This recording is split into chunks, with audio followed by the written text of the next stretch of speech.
And I want to use this opportunity to greet all the distinguished guests and visitors that have joined us today. And I just want to say, I'm absolutely impressed by your foundation, by this particular Yoruba. There are so many Yoruba movements and groups out there, but this one has really impressed me because I studied the website and I saw that this is exactly what Yoruba people need and what Nigeria needs in general. This is the direction we're supposed to be working in, because your Yoruba Koya organization is about leadership and it's about training. Those two words are key: leadership and training. And what everybody in Nigeria knows, that the plight of our nation is leadership. But training is the solution to the leadership challenges that we're having, both in Nigeria and among our own Yoruba people. Now, before I go ahead, I want to talk about what I derived from Yoruba Koya website. From your website, I read the following. Number one, that Yorubas produce less than 50% of the food they consume. But the truth is, it's much more less than 50%. So which means, oh, I think somebody needs to put off the microphone over there. So which means that we Yorubas cannot feed ourselves. Yorubas cannot feed themselves today. So that's the problem. And I saw this from Yoruba Koya website. Yorubas cannot feed themselves, number one. Number two, most of the processed foods that Yorubas eat are also imported. That's another problem, still confirming the fact that we cannot feed ourselves. Yet, we have the capacity to do our own processing. So, this is also from the website, that we could actually get ourselves together and be able to produce our own food and process it. Okay? Then it says, finally, that Yorubas have abandoned our food basket, which is the rural area.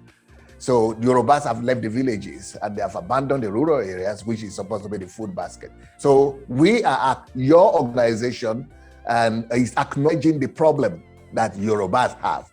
And the wisdom that I see in this approach is that instead of just pointing accusing fingers at other people, at Nigeria as a whole, Yoruba Koya is looking in and saying, hey, wait. Before we try to deal with the challenges that we have outside, let us start from inside. We ourselves, we have a challenge that we need to resolve first. We cannot feed ourselves. So let's resolve that among ourselves first before we begin to blame Nigeria. You know, it is Yoruba people that says that ti ikuile o ba pani iku ita ole pani or something like that. But my Yoruba, I've been outside of Nigeria for 5 years, so my Yoruba is not brilliant. I still remember that from my village days, that if the death that is the house, domestic death, if domestic death does not kill you, then the death from outside is not harmful to you. So that the threat of death from outside is not harmful if the death from inside doesn't kill you. So the weakness that is inside is what is actually, what can kill you faster, is what we should be more afraid of, our weakness, rather than the threat of death that's coming from outside. Now, another thing that I read from your website says, we Yorubas cannot have a viable Yoruba region and economically independent. How I wish that all other Yoruba groups and movements that we have right now, especially the people who are campaigning for the Dua Republic, will go and study your website and reason it out and, put on their thinking cap and think about what you people are saying here.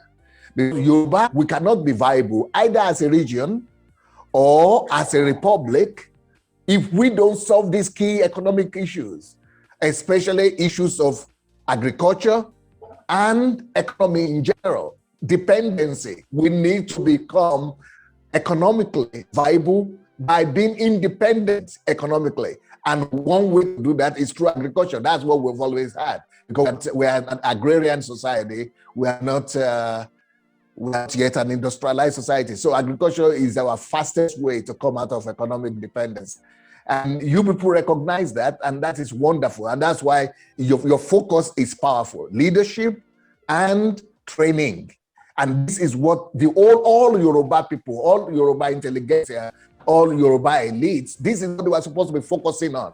Before we go ahead, especially those people who are saying, okay, let's go ahead and do a referendum now. Let's go ahead and divide Yoruba. Even the people should restructure Yoruba land.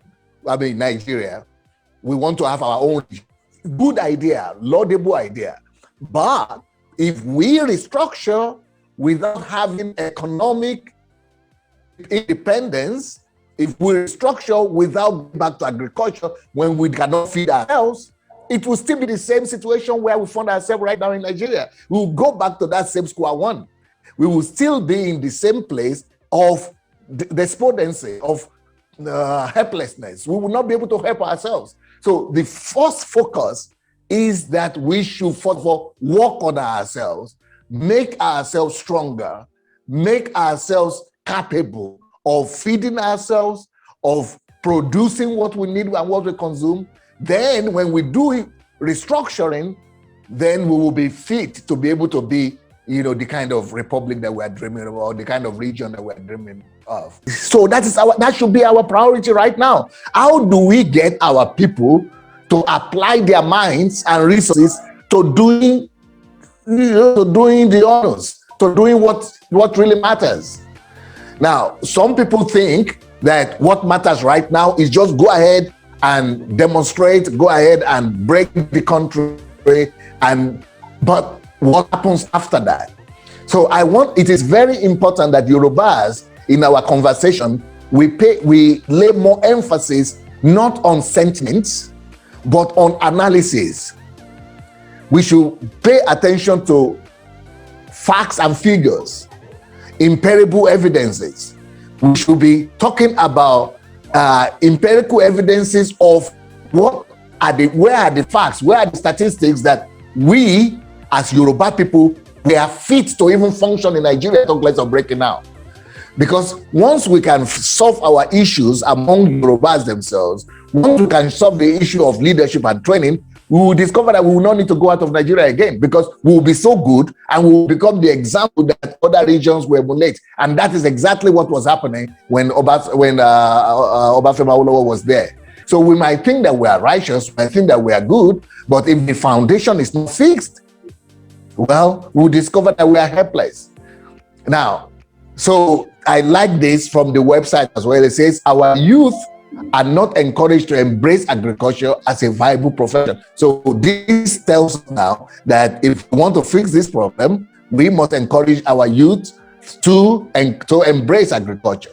Then I'm still quoting from the website. It says Yorubas in Nigeria and the diaspora have the human resources and technological know-how to be leaders in almost any ever.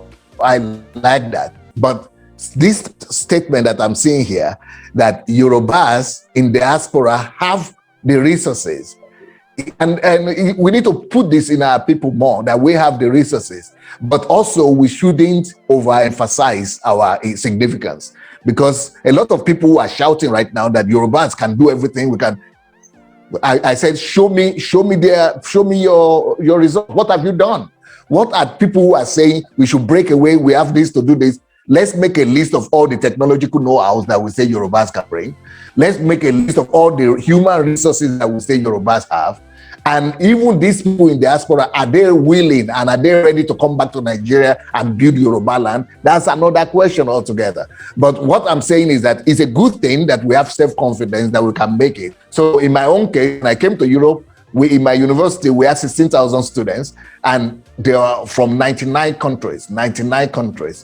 And 99 countries, 16,000 students, and I, being a Yoruba and a Nigerian person, I was able to excel. So this now has become, it's an example of what a black man can do and what even a Yoruba person can do. And then we have a lot of Yorubas and Nigerians all over the world attaining and achieving different laurels all over the world. Now, the question is, do we have the database of these people? What do they offer? What can they bring to the table? So all these things must be considered before we could go ahead to say that we are Yorubas and we are ready to do this and that. We must make our calculations very well. Like Jesus said, who wants to go to a war without sitting down first? So when I go on social media and I see Yoruba people campaigning that we must have the republic, we do a republic now, we must make away right now, secession. I said they are not, it's like they've not read the Bible very well, because Jesus said the first thing you want to do when you want to go on a war is not to go and be shouting and be screaming and be telling people that you want what you want to do. What you want to start by doing is go to your war room or to your strategy room, go and sit down. That's what the Bible says. Go and sit down. Make your calculations first. Build your strategy. Put the tactics in play. Don't just get and be shouting and be screaming. From our sage, Chief Obafemi Awolowo, because he was a man like that, a man of thorough discipline. Reading his works just blows my mind, because the man was thorough. We all need to become like him and try to emulate some of his great features. And before we could, really go forward, I want to show you one of the quotations, one of the quotations of Chief Obafemi Awolowo here. And he understands what we are going through. And I'm sure he faced the same challenge when he was there as a leader, as in Nigeria. He faced the same challenge that we are facing today. But he had a different solution. He didn't pull Yorubas out of Nigeria. No, even when the Igbos wanted him to do that, he said no. He said Yorubas are going to stay as long as we are able to, influence the Yoruba people. We influence the whole of Nigeria. We are going to stay. So this is what Chief Obafemi Awolowo says. It says, a man, I'm showing it instead of myself, I'm showing the quotation so you could see. A man whose personality is fully developed never fears anything. For me, what I'm hearing from that is that as Yoruba people, our focus, especially Yoruba Koya, I like your agenda, which is leadership and training, is that all Yoruba leaders, we must focus on training people in leadership. He said, a man whose personality is fully developed never fears. We would take our time to develop our Yoruba people, not just the leaders, as many Yoruba youth as possible. If we will pay attention to developing them, then Yorubas will not need to fear anything. We need to pay attention to personality development. So that's number one, what I see from what Obafemi Awolowo is saying here. Then he says, a man whose personality is fully developed never fears anything, hinges not, and never feels inferior to anyone. We don't need to feel inferior, but the thing that makes us not to feel inferior is not the amount of shout that we have. It's not the amount of, curses that we are releasing, or the amount of how loud we can speak, or how, we can abuse and accuse other people. No. What gives us that confidence is the fact that we have been able to develop the person. And that is why Chief Obafemi Awolowo paid attention to education. But what he's talking about here is not just education. He could have used the word education. It means more than education. He's talking about development, the human capacity development of every Yoruba person. If we will pay attention and form groups and movements to develop every Yoruba person from primary school to university level, not just develop them in profession, like this one became a lawyer, this one became a medical doctor, this one. No. Not just to give them head knowledge of education, but to develop their personality into people who know who they are, This, if we would develop, if we will have a movement for market women and for bricklayers and for mechanics and for all different sects and segments of people in Yoruba land, and we will form a movement like this, a mobilization movement. This is similar to what Obafemi Awolowo did when he was alive. I remember when I was growing up, even though I was born after his reign, but you could see a radio. They had a radio in every home. Even in my own little village, they had radio station, radio in every house, where they are giving information to everybody. Was listening to radio. He understood the importance of empowerment. He understood the importance of, mindset emancipation. But after he left, we don't have that mindset emancipation anymore. We don't have that, that personality development. But he understood it, and that's what we have to go back to. We have to mobilize every segment of Yoruba nation, Nigeria as a whole, and begin to change their value system, and begin to mobilize and change the mindset of our people. Until we change the mindset of our people, nothing will change. It doesn't matter how much we shout. It doesn't matter how much we make noise. It doesn't matter how much natural resources we say we have. If we don't change the mindset of our people, nothing will change. Now, so I will keep on reading the quotation of Chief Obafemi Awolowo. He says, a man whose personality is fully developed never fears anything, he cringes not, and never feels inferior to anyone. You see, that is one of the reasons why Obafemi Awolowo didn't campaign for Yoruba to leave Nigeria. Because Yorubas, even though of injustices were addressed against him, he was not allowed to rule Nigeria and all that, but he was so confident. And he was so confident in his people that we are not inferior to anybody. So why should we run away? We are not the ones to run away. Let other people run away, but not we. Yorubas have contributed so much to the Nigerian Union. Yorubas have, have laid the foundation of Nigeria. So we are not the ones to run away. You run away, but we are here to stay. This is our own Nigeria. This is our own Yoruba land. This is our own country. We are not inferior. But what gives us that confidence, according to Chief Awolowo, is not just our noise. It's not just that we are bold. It's not our sham or witchcraft. It is because of the development of the person, development of our people, the enlightenment of our people, the change mindset, illumination of our people. Now, he says that kind of person that is developed, his breadth of mind enables him to exercise his freedom in such a manner. We Yoruba people, when our mind is developed, when our personality is developed, we exercise our freedom in such a manner as not to endanger the interests and freedom of others. And so when people are now shouting about Oduduwa Republic, I say, do they really read Awolowo's books and his materials at all?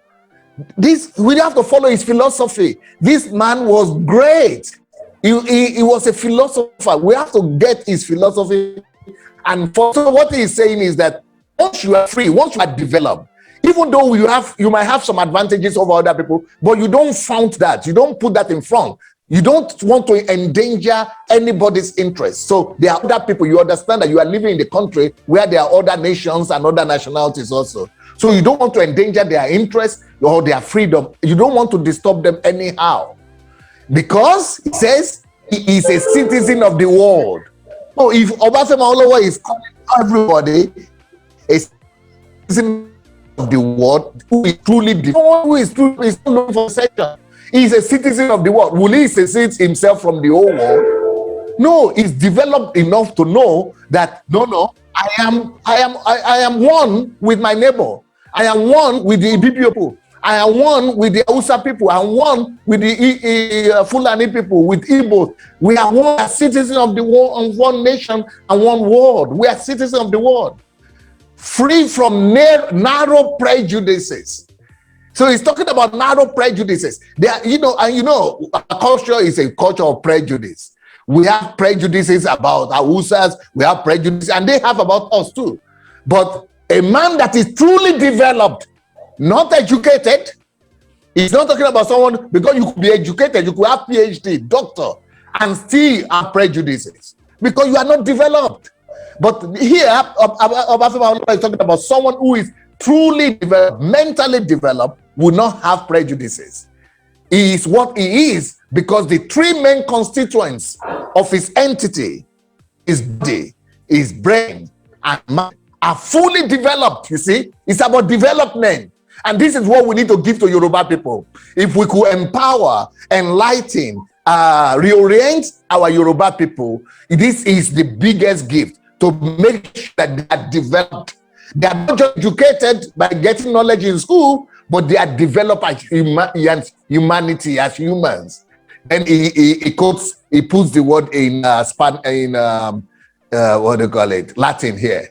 Latin that says mens sana in corpore sano. And what that means is that a healthy soul or a healthy spirit lives in a healthy body. So that's what it is. Some man that is totally and comprehensively developed. Now, let me go to the of my message for you people today, and which is that a country is not great, or neither is a country developed by, mineral resources or anything like that. So I'm talking about nations are great by their values. It is the values of a people that makes that nation great. If we could put great values in our people, those our people will go ahead and build a great nation for us. There is a saying that I normally use. I tell my people, the people that I train here in this country and all over the world, I always tell them that nations are great not because of their values, not because of the virtue of their wealth. Nations are great not by the virtue of their wealth. Is that important? Nations are great not by the virtue of their wealth, but by the virtue or by the wealth of their values, of their virtue. So it is not by the virtue of wealth, but mineral resources, even material resources, financial resources, that makes a nation great. What makes a nation great is the wealth of their values. It is countries and nations and peoples that are wealthy in values that build great nations. So nations are great by their values. It is the values that are in people that makes them great. But it is not, it is not the blood, the DNA. We are Yorubas. The fact that we are Yorubas doesn't mean anything. The fact that you are Yorubas doesn't automatically mean that we are going to be great. No. Nations are great not by the virtue of their wealth, but by the wealth of their virtues. By the wealth of their virtues. Nations are not great by the virtue of their wealth, or by the virtue of their blood, or by the virtue of their DNA. Nations are not great by the fact that we are Yorubas, so we are going to be great. No. What will make any nation, look at America, for example. If you get to America or England or Germany or anywhere, or Russia, look for the values of the people, for the virtues. You can make a list of the values that make those countries great, or the virtues. It is the virtues that has been created, impacted, embedded by the people that makes them to be able to build great nations. It's not even their economic statistic and things like that. It is the content of their character that builds great nations. It is only people that are great already in their intent, in their content, in their wealth, in their virtues, in their value system, that will be able to build great nations. So it is only great people that build great nations. But it's great people is not because my father was this, my that. No, it's the content of character that determines how great a person is. It's not because of anything else. And I'm telling the people who are campaigning for the Dua Republic right now, that if we don't sit down and make our own calculations very well, like Jesus said, sit down. If you want to build a house, sit down. Don't go and be building immediately. Sit down. Make your calculations. If we don't do that, we will discover that the task of building a nation from scratch is not an easy task. And we might end up leaving Nigeria. And by the time we leave Nigeria, we'll discover that things are much worse in our Oduduwa Republic than even in Nigeria.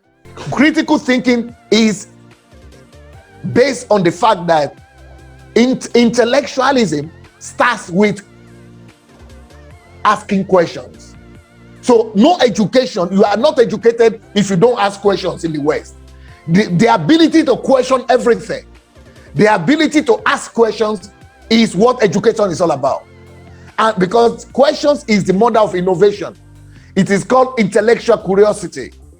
It is this intellectual curiosity that we must begin to bring back to our Yoruba people and to Nigerian people as well. From primary school to university. That's why we are having a lot of graduates who are looking for jobs. If you cannot, your education cannot be based on critical thinking and then you are looking for job. Because you'll be asking questions, you would have gotten so many answers, you don't need to look for job, you create jobs. That is the reason why education in America or in Western Europe is much better than education in Nigeria, in Africa. The second part of education, what it means, education has two wings. One wing is critical thinking and the other one is scholarship. What is scholarship? The basis of scholarship means that life is based on laws. Life is based on principles of cause and effect.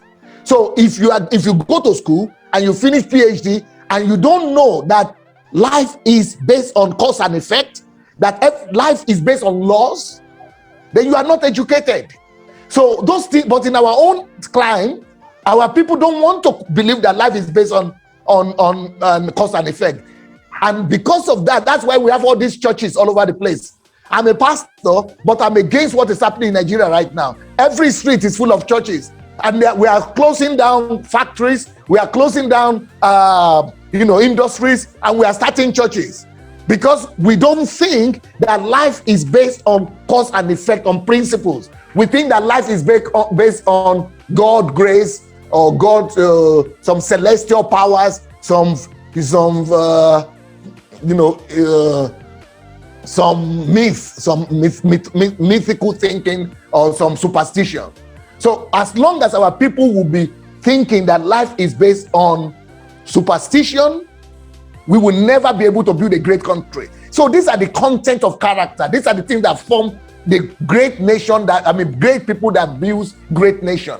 We need to go back to the basics and change the mindset and the content of our people to be able to dish and forget about superstition and replace it with principle thinking, principle worldview, looking at the world from the principle of cause and effect. And then we need to change their mindset and their content from thinking that life is don't ask questions to no, intellectual curiosity.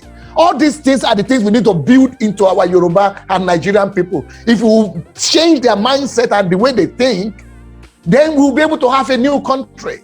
Then we'll be able to have people who have values, whose lives is based on values. And then they will be able to use these values to build great nations. Only countries that have people with strong values, those people now come and build great nations. So for example, right now, I would not be part of doing the referendum that Yoruba should try to go out or do referendum. Forget referendum first. Let's do enlightenment first. Let's do reorientation first. Let's change the value system of our people first. Okay, they will say Nigeria will not allow us to do it because Nigeria is controlling the educational system and we cannot change the Ministry of Education. Okay, good. Let's start, let's leave Nigeria alone. Let's start with our own Yoruba people by doing NGOs. Let's start NGOs, and these NGOs we'll have these NGOs in every village, in every town, in every school, just like non-governmental organization that is going to be spreading values and that's going to be preaching and talking about the content of character, and that's going to bring up the virtues of Omoluabis, and that's going to make our people to have reorientation from quick fix, money mindset that we have today, money ritual, money this, church. No, that's going to remove all those things and bring understanding of, because we need values that bring about civilization and development. There are values that are responsible for growth. They are values that are responsible for civilization. They are concrete laws that are responsible for development. But there is no system of putting those things into our people in Nigeria. That is our greatest problem. We must build those values, make a list of them, and then build a system around it to make sure that every wife, every husband, every mother, every father imbibes all these values in them. Once we have imbibed all these values, because those things don't come from school. Our school system right now don't give us values like this. We must do it on our own or set up a whole system differently. And our media don't do that too. We need to involve our media to help us. We need to involve the educational system. We need to involve the churches and the priests and the mosques, people to help bring values, because nations are not great by the virtue of their wealth or their DNA or of their nationality. No, they are great by the wealth of the values that they have in them. And that's all I have to say for today. If you'll be having some questions, I'll be very open to answer those questions.